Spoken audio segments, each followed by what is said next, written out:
አንድ አምላክ በሚሆን በአብ በወልድ በመንፈስ ቅዱስ ስም አምነን ዶርቢ በተባለ በዳር ወር በ25ኛው ቀን ምስክርነቱን የፈጸመውን የኃያሉንና የአሸናፊውን የብፁዕና የቅዱስ መርቆሬዎስን የገድሉንና የምስክርነቱን ነገር እንነግራችኋለን። ቅዱስ መርቆሬዎስ ልመናው አማላጅነቱ ከሁላችን ከሕዝበ ክርስቲያን ጋር ይሁን ለዘላለሙ አሜን። እናቱና አባቱም ካረፉ በኋላ ንጉሡ ቅዱስ መርቆሬዎስን ወሰደና የአባቱን ርስት ሰጥቶ በመርዶሳውያን አገር ላይ በአባቱ ፈንታ ሾመው። ቅዱስ መርቆሬዎስም ገዢ ሆኖ በተሾመ ጊዜ አንዱ ገጸ ከልብ ከእርሱ ጋር ነበር።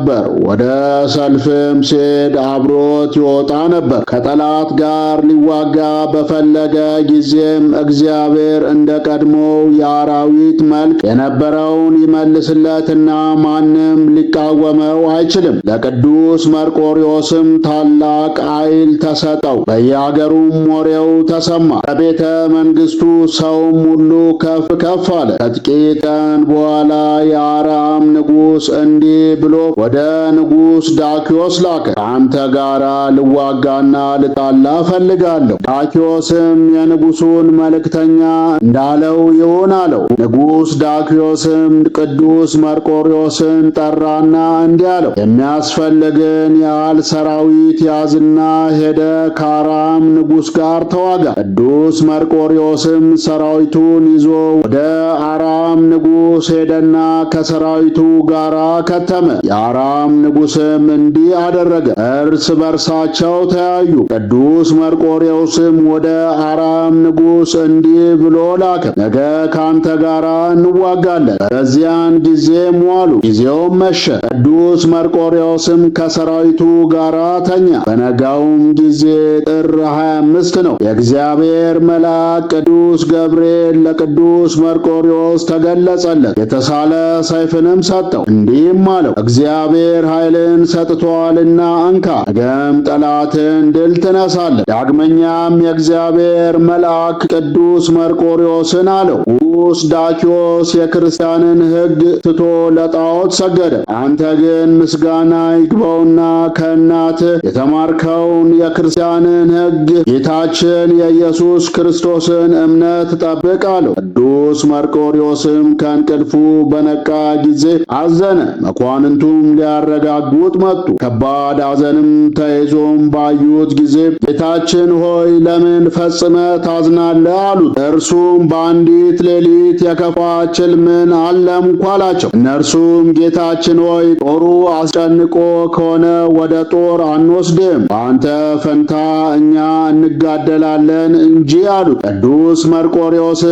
ስለ ጦሩስ አትፍሩ፣ እኛ እናሸንፋለንና፣ እኔ ግን ስለ ዳክዮስ ንጉሥ አዝናለሁ፣ የክርስቶስን ሃይማኖት ትቶ ለረከሱ ጣዖታት ሰግዷልና አላቸው። መኳንንቱም ይህን በሰሙ ጊዜ ስለ ንጉሡ አዘኑ። ከጠላት ጋር ሊዋጉም ወደ ጦር ወጡ። እግዚአብሔር መልአክም ዳግመኛ ለቅዱስ መርቆሬዎስ ተገለጸለት። የተሳለ ሰይፍንም ሰጠው። እንዲህም አለው፣ እግዚአብሔር ይህን ሰጥቶአል። ለዚህ ፈጽመ በርታ፣ ጠላቶችንም ድል ትነሳለህና። ጠላቶችን ድል በነሳ ጊዜም እግዚአብሔር አምላክን አስበው አለው። ታላቅ ግድያንም ተጋደሉ። አረሚም ብዙዎች ሞቱ። ቅዱስ መርቆሬዎስም ከደም ብዛት የተነሳ እጁ ከሰይፍ ጋር እስኪጣበቅ ድረስ ብዙዎቹን ገደለ። ከሞት የተረፉትንም አሳዶ በሰላም ወደ አገሩ ተመለሰ። ንጉሥ ዳክዮስም ቅዱስ መርቆሬዎስ ጠላቶቹን ድል ነሶ እንደተመለሰ በሰማ ጊዜ ብዙ ገንዘብና እጅ መንሻ ላከለት። ቅዱስ መርቆሬዎስ ግን ንጉሥ ዳክዮስ ለረከሱ ጣዖታት እንደሰገደና ፈጣሪው ክርስቶስን እንደካደ ሰምቶ የላከለትን እጅ መንሻ በሙሉ መለሰለት። ቅዱስ መርቆሬዎስም ወደ አገሩ በቀረበ ጊዜ በጌታችን ስላመኑ ንጉሥ ዳክዮስ የገደላቸውን የሙታን በድኖች አገኘ። ከፈረሱም ወርዶ እጅግ አዘነ፣ አለቀሰም። ደግሞም በፈረሱ ላይ አልተጫነም። ወደ ንጉሡ ቤት መግባትንም እምቢ አለ። ዳግመኛም የእግዚአብሔር መልአክ ተገለጸለትና ስለምን የአምላክ እግዚአብሔርን ስም ረሳ? ለምንስ አላሰብከውም አለው። በዚያን ጊዜ ንጉሡ መልእክተኞቹን ልኮ ወደ እርሱ አቀረበው። ስለ መዘግየቱም አደነቀ፣ እንዲህም አለው፣ የኔን ፍቅር እንዴት ታውቅ? ለአማልክትስ ዕጣን ለማሳረግ እንዴት አልመጣም? በዚያን ጊዜ ቅዱስ መርቆሬዎስ ዕጥቁንና ልብሱን ወረወረለት። ንጉሡንም እንዲህ አለው፣ እኔ የክብር ባለቤት ጌታዬ ኢየሱስ ክርስቶስን አልተወውም፣ ለረከሱ ጣዖቶችም አልሰግድም።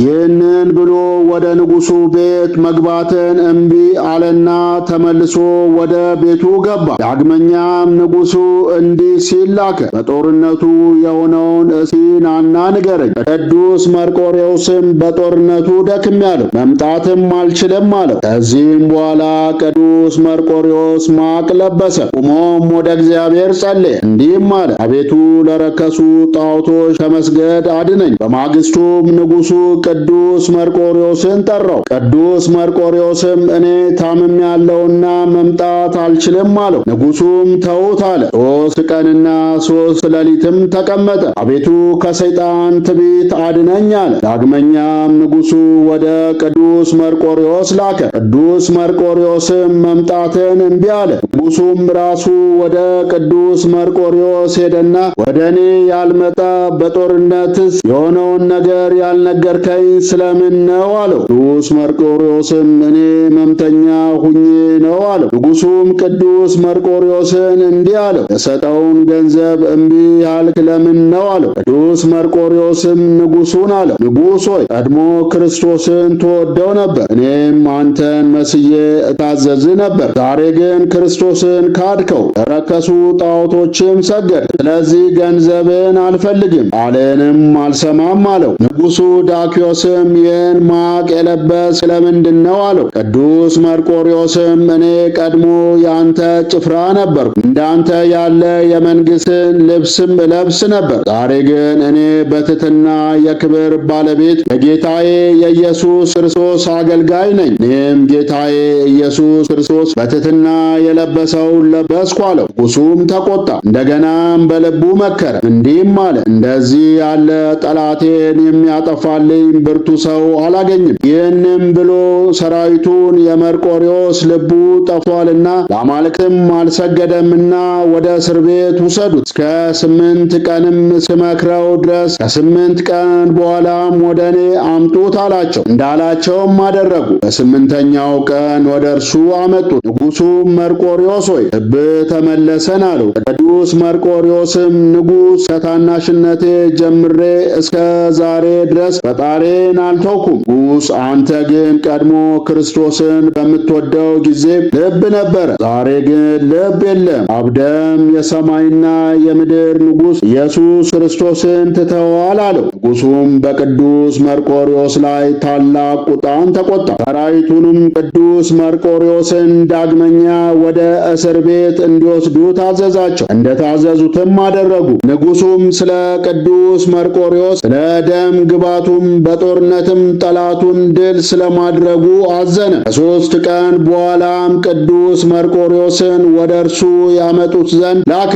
ወደ እርሱም አመጡት። ንጉሡም አለው፣ ለሰውነትህ ራራ፣ ደም ግባትንም አታጥፋ፣ እኔ አልራራልህምና። ቅዱስ መርቆሬዎስም ንጉሡን ጌታችን ኢየሱስ ክርስቶስ በቅዱስ ወንጌል እንዲህ ይላል፣ ሥጋችሁን የሚገድሉትን አትፍሯቸው፣ ነፍሳችሁን ግን ሊገድሏት አይችሉም። ይልቁንስ ነፍስና ሥጋን በአንድ ላይ በገሃነመ እሳት ማጥፋት የሚችለውን ፍሩት አለው። ንጉሡም ሥጋው እስኪቆራረጥ ደሙም በምድር ላይ እስኪፈስ ድረስ በጅራፍ ይገርፉት ዘንድ አዘዘ። እንዲህም አደረጉበት። ንጉሡም መርቆሬዎስ ሆይ እንደዚህ ይሻላልን አለው። ዳግመኛም ወደ እስር ቤቱ ወሰዱት። ወስደውም እጅና እግሩን አሰሩት። መንፈቀ ሌሊትም በሆነ ጊዜም ቅዱስ መርቆሬዎስ ቆመና እንዲህ ሲል ጸለየ። አቤቱ ጌታዬ ኢየሱስ ክርስቶስ ሆይ ኃጢአቴን ይቅር በል፣ ለስምህ እስክሞት ድረስም አጽናኝ፣ ከቅዱሳንና ከሰማዕታት ሁሉ ጋርም ጨምረኝ። በዚያን ጊዜም የመላእክት አለቃ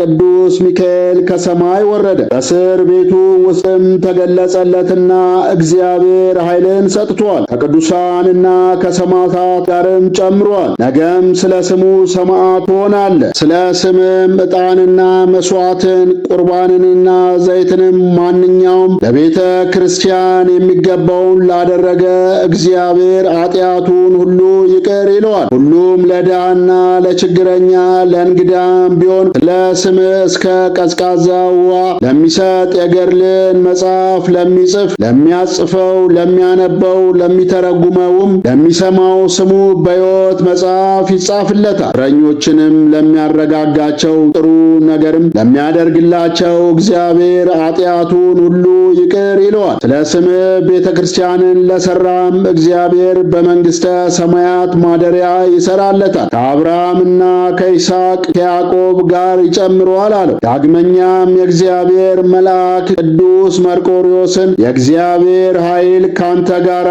ነው አለው። ይህንንም ካለው በኋላ የእግዚአብሔር መልአክ ከእርሱ ሄደ። ያን ጊዜም የብረቱ ማሰሪያ ከእጅና ከእግሩ ተፈታ። ቅዱስ መርቆሬዎስም ቆመና ወደ ፈጣሪው ለመነ፣ እግዚአብሔርንም አመሰገነው። በማግስቱም ንጉሡ ቅዱስ መርቆሬዎስን ወደ እርሱ ያመጡት ዘንድ አዘዘ። አመጡትም። ቅዱስ መርቆሬዎስም ለደም ግባት እዘን፣ ለራስም ራራ አለው። ቅዱስ መርቆሬዎስም ንጉሡን አንተም ለጣዖት መስገድን ተው፣ ለነፍስም ራራ አለው። ንጉሡም በቅዱስ መርቆሬዎስ ላይ ተቆጣ። ጭፍሮቹንም ወስዳችሁ ራሱን ቁረጡት አላቸው። በዚያን ጊዜም የአገሪቱ ሰዎች ስለ ቅዱስ መርቆሬዎስ በእርሱ ላይ እንዳይነሱ ፈራና በብረት ማሰሪያ አስሮ ወደ ቂሳሪያ አገር ላከው። እዚያም እንዲያሰቃዩ ታዘዘ። ብዙ ስቃይንም አሰቃዩት። አሰቃዩትም በኋላ ንጉሡ ዳኪዎስ እንደ አዘዘ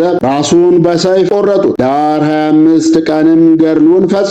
በመንግሥተ ሰማያትም የምስክርነቱን አክሊል ተቀበለ። የሰማዕቱ የቅዱስ መርቆሬዎስ ጸሎቱና በረከቱ፣ ልመናው፣ አማላጅነቱ ከሁላችን ከሕዝበ ክርስቲያን የጥምቀት ልጆች ጋር አብሮን ይኑር ለዘላለሙ አሜን። አነሳስቶ ላስጀመረን አስጀምሮ ላስፈጸመን ለልዑል እግዚአብሔር ክብር ምስጋና ይግባው። ወስብሐት ለእግዚአብሔር ወለወላዲቱ ድንግል ወለመስቀሉ ክቡር። ይቆየን።